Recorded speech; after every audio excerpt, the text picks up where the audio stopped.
Hoeke. Kan jy onthou wat is 'n hoek? Wanneer twee reguit lyne mekaar kruis, vorm daar 'n spasie tussen die lyne. Hierdie spasie noem ons die hoek. Jy het reeds geleer van 'n regte hoek. Wat is 'n regte hoek? 'n Regte hoek is wanneer twee lyne mekaar kruis en al vier die spasies is ewe groot. Of ons kan ook sê dit is so groot soos die papier in 'n gewone boek se hoek. Dit is 'n baie belangrike hoek om te ken. Hierdie is die regte hoek. Wat noem ons die hoek as die hoek nou kleiner is as 'n regte hoek? Dit is 'n skerp hoek.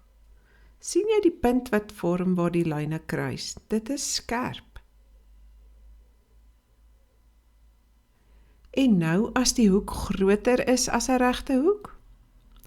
Ons noem dit 'n stomphoek. Die punt wat die hoek vorm waar die lyne kruis is stomp. Kom ons strek die hoek totdat die twee lyne reg op mekaar lê. Hulle vorm 'n reguit lyn en ons noem hierdie hoek 'n gestrekte hoek. Van 'n gestrekte hoek, as die hoek groter word tot net voordat die hoek een ronde gemaak het, noem ons hom 'n inspringende hoek. Kyk, hierdie hele gedeelte is 'n inspringende hoek. As die hoek een keer in die ronde gaan, noem ons dit 'n omwenteling of 'n rotasie. Hy het eenmal om die punt gewentel, so hy maak 'n volle sirkel. Jy moet hierdie name almal uit jou kop leer en kan herken in 'n skets. Kom ons gaan hulle gou weer deur.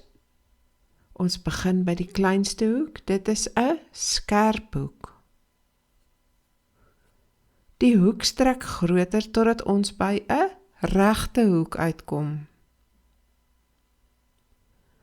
Groter as die regte hoek word die hoek 'n stomphoek. Wanneer die hoek presies reguit gaan lê, noem ons dit 'n gestrekte hoek.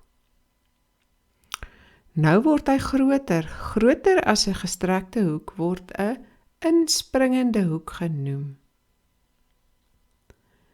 Wanneer ons nou eenmaal 'n volle sirkel voltooi het, is dit 'n omwenteling.